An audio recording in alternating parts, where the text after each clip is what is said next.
Turi mu bihe aho ibintu byose bisigaye bigoye cane cane aha kw'isi. Akantu kose gashobora kukubera intambamyi ubuzima bwawe bukamera nabi.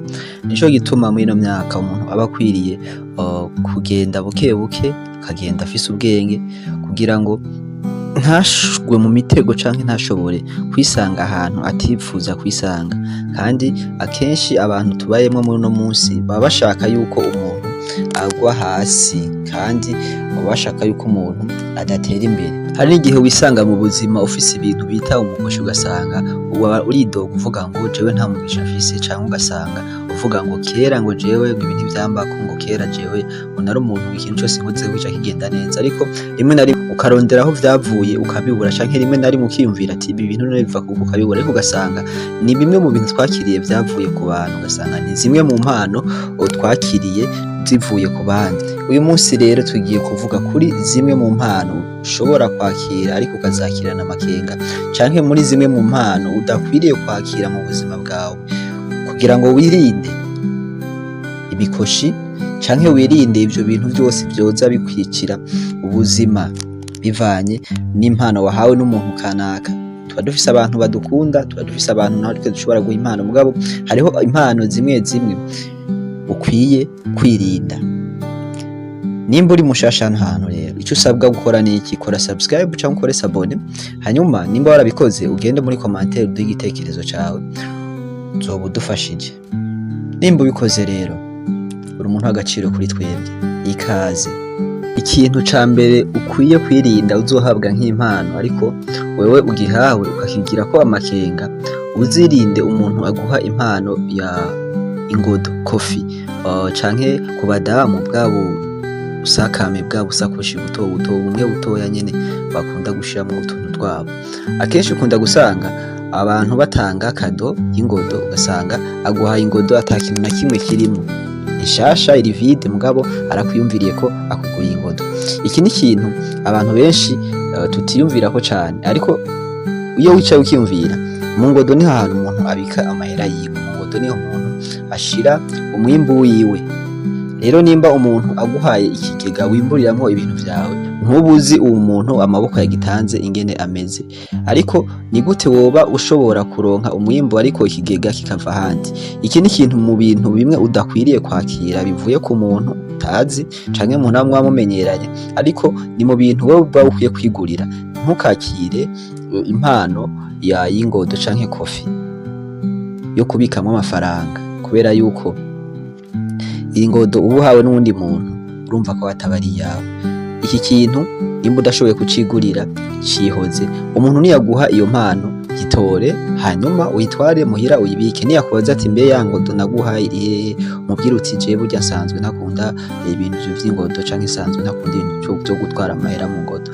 Jare kugira ngo wirinde bimwe mu bintu, kuko umuntu aguhaye ikintu agitangana kameremere yiwe, kandi ugasanga harimo n'ababifuza kuho naho aba ari abagenzi. Rero iki ni ikintu ca mbere ukwiye kwirinda cane nk'umuntu aguhayemwo impano, kugira ngo wirinde. Ashobora kuguha n'umutima mwiza ata kibazo na kimwe, kuko harimo n'abantu usanga ashoboye kuyiguha bikagutera amacensi yo kuronka amafaranga, ariko n'ikindi gihe akenshi ukunda gusanga vyaguteye imikoshi yo kutaronka amafaranga canke kudatera imbere. Iki kintu nimba ufise ubushobozi bwo kukigurira ni sawa cane, cigurire, ariko utabushobozi ufise ntuze gusabe nk'ikado canke nk'impano. Ikintu ca kabiri ukwiye kwirinda guhabwa nk'impano kuko ushobora kugira ikibazo, n'utu tuntu nyene duto duto tuba dusanzwe ubumena umenga turazimbutse turasanzwe. Uzirinde impano umuntu aguhaye impano ikintu gifise ubugi, ndavuga ikintu gishobora gukata, ndavuga imbugita, ugwembe, umukasi, utu tuntu nyene duto duto mugabo ushobora gukoresha ku mubiri wawe canke ushobora gukatisha ikintu, kubera yuko utu tuntu tuba tuzimbutse. Ariko umuntu aba aguhaye nk'imbugita nk'impano canke akaguha umukasi canke ugwembe, uba wumva yuko uwo muntu aba yabuze ikindi kintu aguha. Rero imbere yo kwakira iyo mpano banza wiyumvira ati mbe ibi bintu naho ngiye kuvyakira ndabikoze iki canke bimaze iki? Ariko ibi ni bimwe mu bintu umuntu aguhaye uba umenga ni ibintu bisanzwe, ariko ushobora kukizana ukagishira muhira, ukagishikana muhira, ukagikoresha ku mubiri wawe, ugasanga hari ibindi bintu biri kw'ico kintu. Rero nimba udashoboye kwigurira iki kintu ntuzucakire nk'impano, canke naho umuntu akiguhaye ashobora kuguha n'umutima mwiza atakibazo. Simvuze yuko impano zose ari mbi canke umuntu yoguha kado ari mbi, kuko harimo n'ababikorana umutima mwiza, ariko mu kwirinda ko wirinda ibi bintu. Canke nawe umuntu aguhaye ico kintu wewe ucumuha amahera umubwira ati urakoze ukamushimira, bizoboneka nkaho ico kintu ukiguze, mugabo ntucakire ucushira mu bindi nyene nkukumenga nututumye duto usanga dukora ku bantu benshi. Abantu basanzwe bari mu bintu co ngaha mw'isi, ibi bintu barabitahura cane gusumba, kubera yuko ibi bintu birasaba kuba uri umuntu amaze guhura navyo niho ushobora gutahura ibi bintu ingene bikora. Ariko mu vyo kwirinda n'iki kintu kirimo cane. Ikintu ca gatatu ukwiye kwirinda cane ni impuzu yambawe. Impuzu yambawe, yego umuntu ashobora kuguha impuzu kubera mukundana kandi ata kibazo na kimwe, kandi ugasanga rimwe iyo mpuzu iraguteye amacensi canke iyo mpuzu irakubereye nziza, n'ikindi gihe ugasanga ikubereye mbi. Akenshi uzorabe hariho umuntu usanga bamuhaye kado y'impuzu yambawe, nyene ugasanga ibintu bigenze neza, ya mpuzu yambaye amacensi arayagira, canke ya mpuzu yambaye akabona ibintu bigenda nabi, kumbe ugasanga niyo mpuzu. Hanyuma rero ikindi kintu coco kibi cane nuko hari umuntu ushobora gusanga yarambaye isengre, hari amasengre usanga menga hamara gwaye isengre yiwe arayikugabiye, arayigwaye nka kado yarambawe. Ibi bintu muze muvyirinde cane, kubera yuko vyovyo ni ibintu cyumvikana, kuko umuntu agwaye niyo mpuzu nawe nk'akarura asanzwe agwaye ingwara yo kurukoba irashobora kugufata kubera impuzu agwaye. ariko hasi naje kuvuga ku vy'ingwara, ahubwo naje kuvuga ku vyerekeye esprit yacu canke umushaha wacu. Ibi bintu tuba tubifata nk'ari ibintu bisanzwe, ariko rimwe na rimwe biradukora ko twebwe, kuko iyo wambaye impuzu y'uwundi muntu yaba yariguriye akayambara, mu kuvuga yuko irya mpuzu haba harimo kamere y'uwo muntu, kubera yuko akenshi uzorabe umuntu iyo yambara impuzu yiwe we naho itoroka yimotereza urashobora kumva odere yiwe canke odere y'undi muntu. Bivuze ngo bijya si ibintu bisanzwe, irya yashi tuvamo canke bijya bintu biva mu mubiri wacu birafise akamaro kanini ubuzima bw'umuntu. Rero ni washobora kwambara impuzu y'umuntu afise kamere mbi canke afise imikoshi, birashobora kukwandika, birashobora gufata. Mugabo simvuze yuko ngo uca ureka kwakira kado ivuye ku mugenzi wawe canke iki, ariko naho uyakira mugabo uyakirana amakenga, kubera yuko ntuzi kamere yiwe canke ntuzi ingene ateye. Ashobora kuba afise kamere yo gukora cane ukayitora ugakora, ko ibintu byose bifise aho bifataniye n'ubuzima tubayemo. Ikindi kintu ukwiye kwirinda gutora nk'impano no gutora impunzu z'umuntu yapfuye canke abantu bagiye. Akenshi uzosanga iyo umuntu amaze gupfa baca batorana, umwe agatora ibi undi agatora ibi. Hari igihe rero usanga uyu muntu utoye impunzu ziwe yari asanzwe yifitiye ibinyamubiri vyiwe canke uko yari ameze mu mubiri, ukaca usanga vya bintu naho vyagiye birakwandukiye, biragufashe mu buryo nawe utazi. Hari n'igihe usanga uwo muntu yafise ibintu vyiza muri we, ugasanga vya bintu birakwandukiye, kubera yuko hajyaye akenshi hapfa umubiri ntihafi impwemu y'umuntu. Impwemu y'umuntu ibisanzwe ihari. Rero hari igihe ushobora gutora ikintu ciwe canke impuzu yiwe ukayambara ukumva umenga wa muntu muri kumwe. Harimo n'abahora bavuga kera ngo mpora mbona naka aza kunda, ugasanga ni kubera afise ikintu ciwe. Mugabo ibi vyari vya kera vy'abantu bere baterekera, ariko ku bantu basenga uyu munsi sinibaza ibyo ko bigihari. Ariko ibi dushikira muri no minsi ni ukwisanga dufise imigenzo y'umuntu yapfuye, cyangwa ugasanga dufise karakteri y'umuntu yapfuye kandi atari twari dusanzwe dufise.